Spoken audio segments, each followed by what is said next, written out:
Geico's motorcycle expertise gives me the coverage I need, like 24/7 claims. I'm on cloud 9. Disclaimer, clouds are wholly unable to support the weight of an adult human. What's happening? Furthermore, clouds are not numbered. Even if you procured a jetpack and searched, you'd find no cloud numbered 9. However, at that altitude, you'd likely befriend a flock of migrating snow geese. Geese? Who'd encourage you to leave your 24/7 Geico motorcycle claims insurance behind, as they would take you in and even share their dinner of crickets and clovers with you. Ew. Geico assumes no liability for any indigestion that may occur from a clover cricket dinner. Geico. Expertise for your motorcycle. Hardy fiber cement siding is proven to withstand water, pests, and fire better than wood-based siding. And it looks better while doing it. Hardy siding has been chosen for 10 million homes and counting. See the proof at jameshardy.com. And now, Bob Elliott and Ray Goulding present the CBS Radio Network.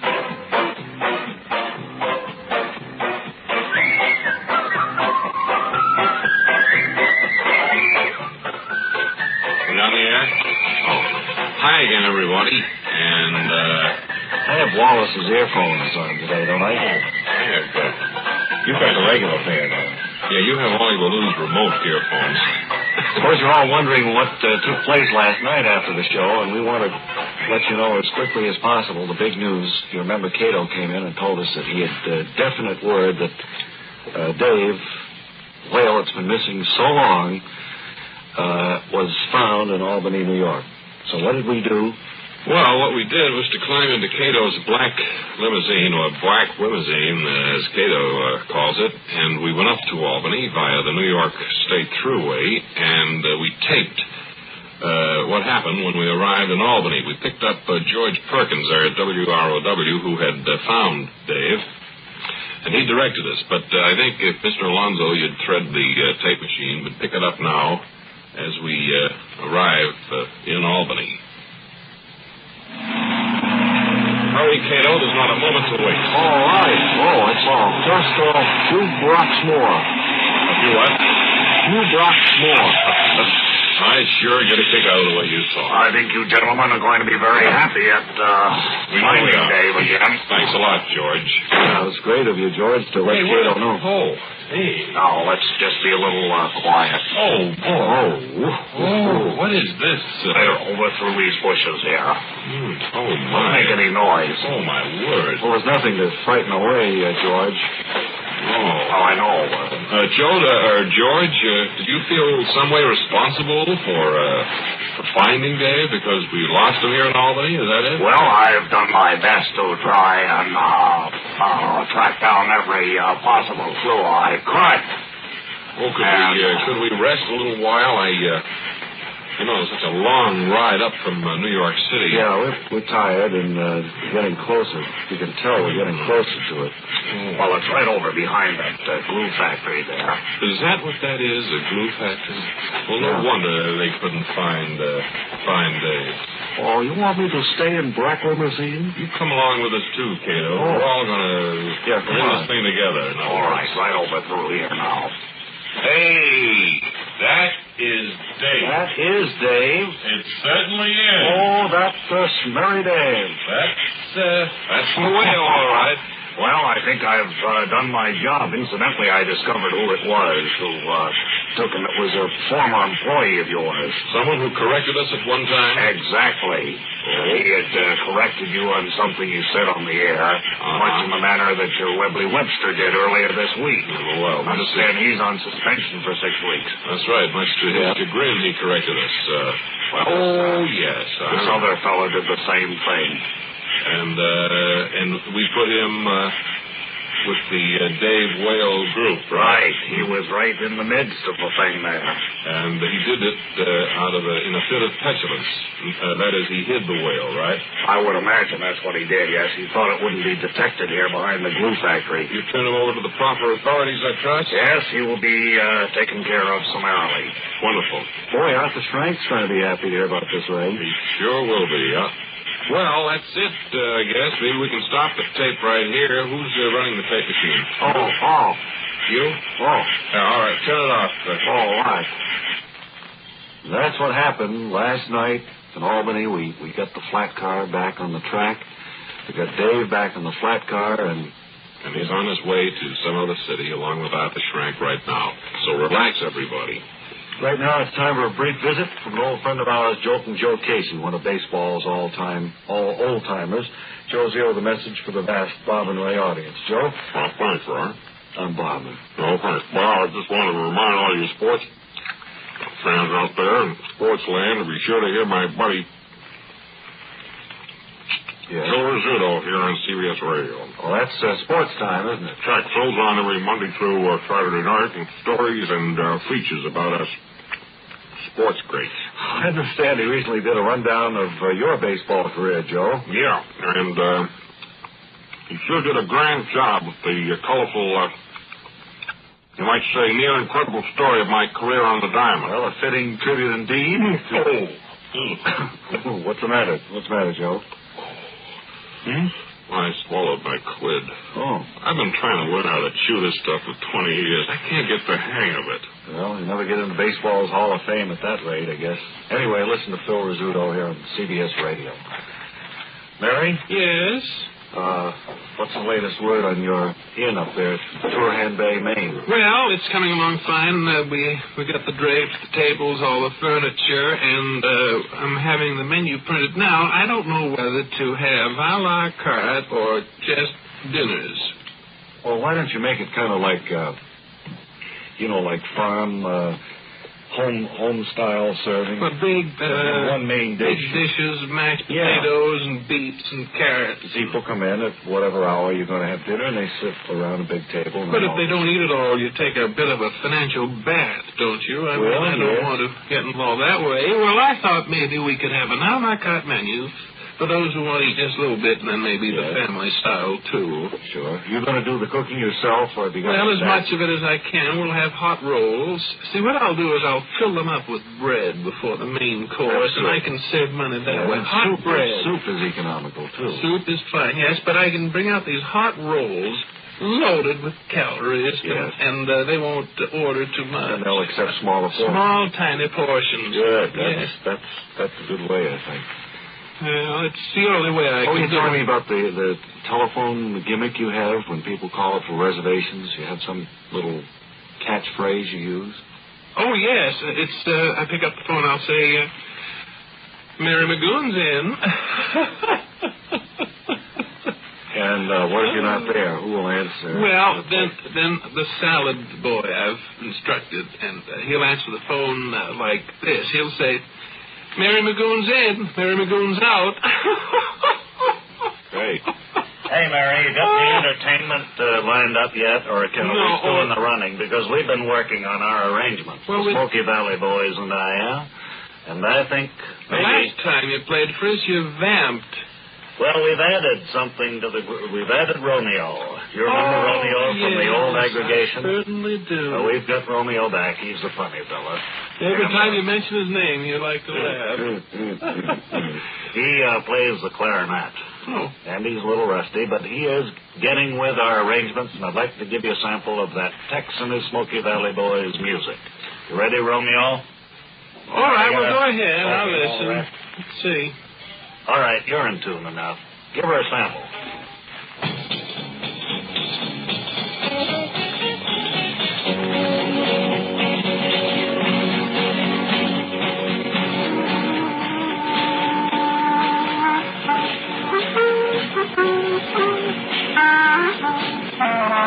San Antonio.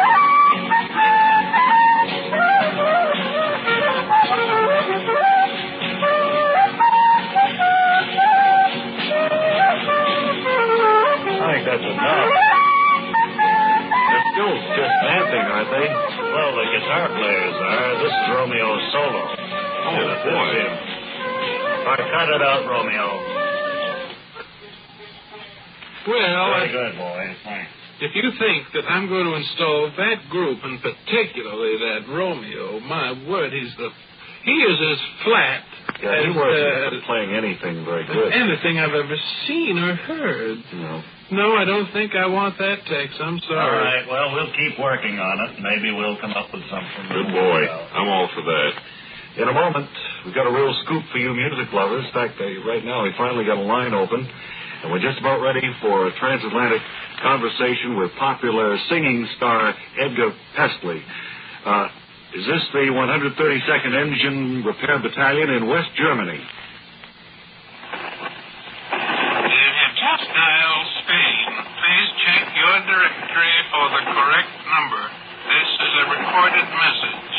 Operator, I think we may... Hi, this is Edgar Presley. Oh, hi.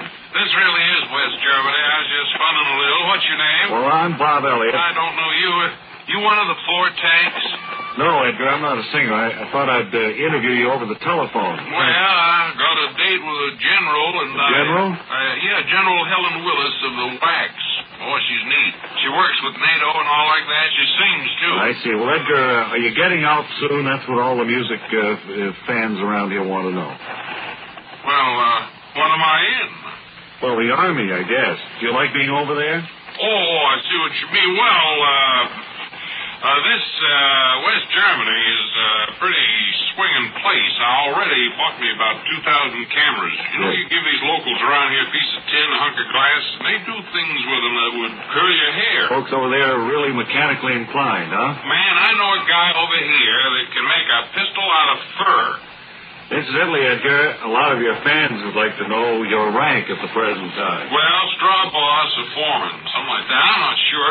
Well, I'm not wearing my shirt, and... When you do wear it, how many stripes are there on your sleeve, Edgar? Well, I don't know, 10, 12. Well, that would just about make you a triple sergeant, Edgar. I guess so. I thought I was an uncle, something like that. Edgar, has the Army shown you any particular preference because of your fame? Well, that I mean, have they done anything special for you? Well, every now and then I get a pass so I can go to the Black Forest to cut a record. There's a real swing and echo effect out there. How do the musicians like working in a forest? Well, they've all done time at jazz festivals and things like that. They're kind of used to it, I guess, that is. Except for the bears. Uh-huh. Edgar, for your fans, what are your official duties as a member of the armed forces? Well, it's my job to keep the bugler away from bad company. He's a swinger, and lately he wants to become a spy. Man, he's nuts. Way out, huh? We better keep away from him yourself, Edgar. I don't want to taint myself, right? Well, I'll tell you, this is a costly call. Before you hang up, is there anybody in the States getting as popular as me? Well, there was an up-and-comer, but he slipped a disc, and he's out of business now. So we'll see you soon, Edgar, and lots of luck back there. Edgar Presley, ladies and gentlemen. And a fine singer he was, or is, too. Well, we found Dave, but we still have a few pictures left. Down there, please. And you can have one if you want to write to us at CBS Radio, 485 Madison Avenue, New York. It's nice to have a picture of him, even if he has been found. Who did you see over there? Bob, I'd like you to meet. I didn't get his name, but he looked to me like a very interesting person when he came in. So would you like to sit down here? Well, I am sitting down. I've been sitting here since you told me to sit down. I think I did see you come into the studio just before you went on the air, didn't I? I've been waiting outside. I wanted to talk to you. You're not on the air now, right? Well, we only have another minute or so. Uh-huh. Well, so what did you want to see us about? I want to know when you're going to pay this bill. We see that. What is this? $623. Right, for a chartered boat. Chartered a boat, didn't you? No, I don't. Did you charter a boat, Ray? You looking at me? Yeah. I've never chartered a boat. Joe Cabibbo? Joe Alonzo? Well, isn't this your signature on here? It's not mine, no. It's not mine. It's Webley Webster. That's my signature on there. Well, what have you gone and done here? Can I talk? I know I'm on suspension. Well, I think you better talk, even if you are. You charter a boat for $623. It was back in the 4th of July. It was a wonderful weekend, and I thought I'd like to treat a lot of the folks. What folks? Who? All the folks hang around the Waldorf Astoria. Where are you living now? Yeah. I live up in the 22nd floor there. I got a suite.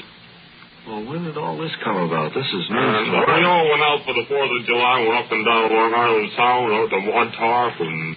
Well, young man, you know that you're responsible for this. Well, we can't take any responsibility. I thought we could... well, I tell you, we better talk about it after we get off the air, because there's not time to go into it now.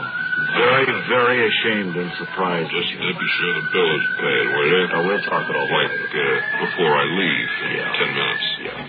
Till tomorrow, this is scary. Ray Goulding reminding you to write if you get work. Bob Elliott reminding you to hang by your thumb. This is the CBS Radio Network.